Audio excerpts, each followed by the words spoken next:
अच्छा, इसमें हम जो है वो पढ़ेंगे, जिसमें मैं आपको बताना चाह रही थी कि एक और क्वेश्चन है जो कि आता है इस हवाले से, जिसमें हम बताते हैं लिमिटिंग फैक्टर्स। ओके,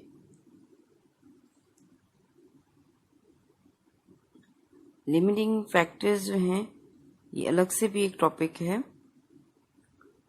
ये आपके सिलेबस में भी इंक्लूड है। इससे हम पढ़ेंगे कि बेसिक जो है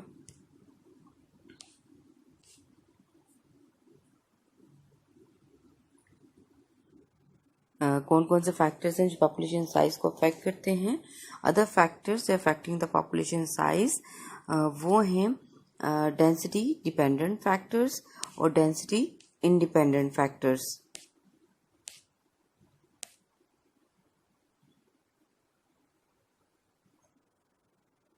okay, density dependent and density independent. Density dependent factors वो फैक्टर्स होते हैं that depends upon the population size, यानी डेंसिटी पे डिपेंड करेंगे। जैसे जिसमें इंक्लूड है कंपटीशन है, प्रेडेशन है, पैरासाइटिज्म है और डिजीज है। ये तभी होते हैं जब डेंसिटी बहुत ज़्यादा हो। ठीक है, दीज फैक्टर जो हैं वो बहुत ज़्यादा स्ट्रॉन्ग होते हैं, और कोई पॉपुलेशन साइज जो है जो बहुत ज़्यादा हो और बहुत ज़्यादा अफराद हों, और ये छोटी पॉपुलेशन में ज़्यादा इफेक्ट नहीं होते, और जो ऐसी पॉपुलेशन पे भी जो बहुत दूर दूर फैली हो। कंपटीशन क्या है?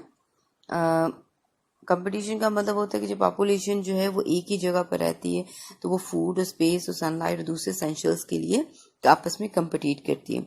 तो कंपटीशन जो है among the members of the same species a density dependent factor. तो कंपटीशन जो है वो different between the members of the different species भी हो सकता है, और एक ही स्पीशीज के अफराद में भी हो सकता है। ये जो कंपटीशन होता है इसकी वजह से एवोल्यूशनरी चेंज जो है वो काज होती है, और ओवर टाइम स्पीशीज जो है वो इवॉल्व हो सकती है ताकि वो नई जो डिफरेंट नीच के अंदर मूव कर सके। तो कंपटीशन यहाँ पर जो कंपटीशन है जो ग्रोथ को लिमिट कर रहा है, और that is between the members of the different species हो तो ज़्यादा फायदे में होगा। ठीक है, उसके बाद प्रीडेशन।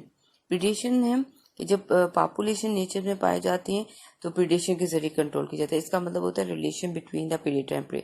देखिए, अगर शेर की तादाद बहुत ज़्यादा बढ़ेगी तो हिरन कम हो जाएंगे, हिरन बहुत ज़्यादा कम होंगे तो डेफिनेटली शेर को खाना नहीं मिलेगा, शेर भूखा मरने शुरू हो जाएंगे। जब शेर की तादाद कम होगी तो हिरन की तादाद बढ़ जाएगी। तो ये प्रीडेटर प्रे रिलेशनशिप जो है वो पाया जाता है।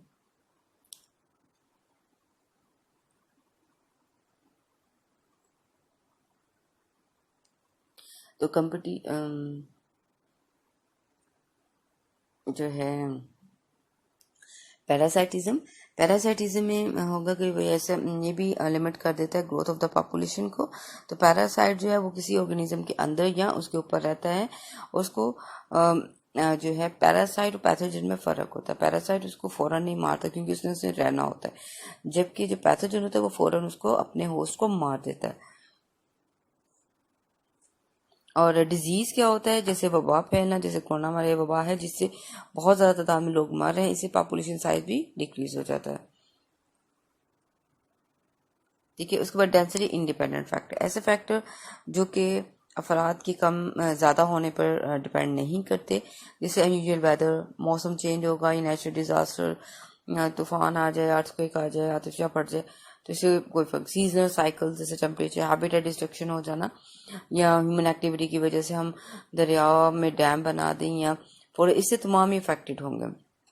ये वेदर मैंने आपको बताया, जैसे समर आना, बहुत शदीद सर्दी आ जाना, बहुत शदीद गर्मी आ जाना, और बहुत ज़्यादा तूफान आना, और हैवी रेनफॉल हो जाना, नेचुरल डिजास्टर ये जो तमाम बताए हैं, फॉरेस्ट फायर हो जाना, ड्राउट, वोल्केनोज, फूड्स की शॉर्टेज हो जाना, सीजन साइकिल्स होते हैं, change in the amount of the light, जिसकी वजह से चेंज एनुअल साइकिल जो है वो चेंज हो जाता है बर्ड्स में।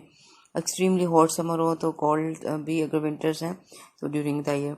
सर्टन ह्यूमन एक्टिविटी जैसे डैम बनाना, फोर्स को काट देना, हैबिटेट को कम हो जाना या लॉस हो जाना, डिस्ट्रॉय कर देना, पोल्यूशन, ग्लोबल वार्मिंग, हंटिंग, ये तमाम फैक्टर्स भी हैं जो ह्यूमन एक्टिविटीज में शामिल है।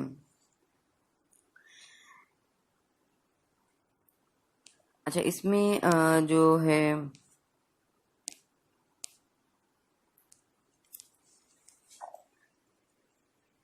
तो लिमिटिंग फैक्टर जो है वो बेसिकली उन्हें कहा जाता है such that the small change in जो कि बेसिकली हमारी जो पॉपुलेशन है लिमिटिंग, इनको लिमिटिंग फैक्टर्स भी कहा जाता है।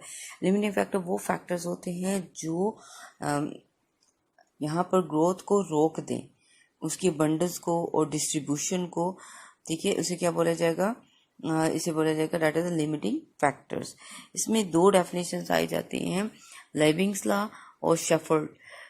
लेविंग्स लॉ का मतलब है कि ये growth is controlled not by the total amount of the resources available but by the scarcity of the resource. इसका मतलब उन्होंने लेविंग ने कहा था कि रिसोर्सेज ज़्यादा होने से पॉपुलेशन कंट्रोल नहीं होती, रिसोर्सेज कम होने से, ये कम होगा तो कंपटीशन होगा और जो बेटर होगा वो सर्वाइव करेगा।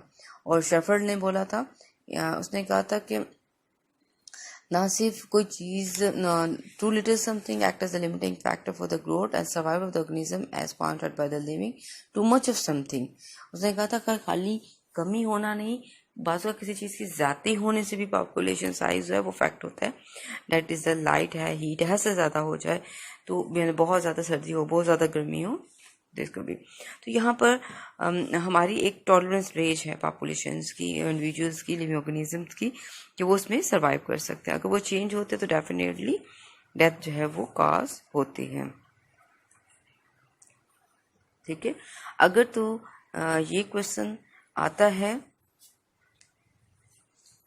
In case of the population ecology के हवाले से अगर हम बात करेंगे तो इसमें ये सारे फैक्टर्स आपने लिखने होंगे। ठीक है, जिसकी वजह से हम देखेंगे कि पॉपुलेशन साइज जो है वो कम हो रहा है या ज़्यादा होता है। ठीक है, तो ये मैं साथ आपको जो है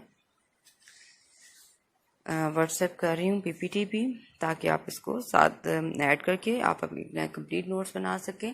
और अगर ये लॉन्ग क्वेश्चन में एक दफ़ा आया था क्वेश्चन जिसमें था कि राइट डाउन द फैक्टर्स जो पॉपुलेशन साइज को कंट्रोल करते हैं, तो इसलिए आपने इस सारे को इकट्ठा लिखना होगा।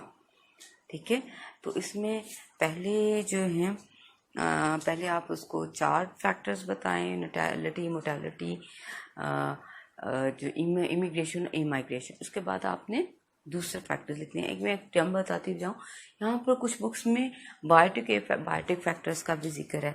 ये जो आप डेंसिटी डिपेंडेंट, डेंसिटी इंडिपेंडेंट है, इनको ही भी इजीली डिवाइड किया जा सकता है।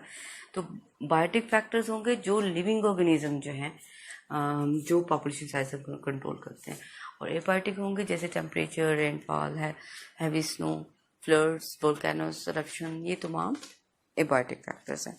तो जो लेटेस्ट टर्म जो यूज़ हो रही है वो है हमारे पास density independent and density dependent, तो इसलिए आप यही कीजिएगा।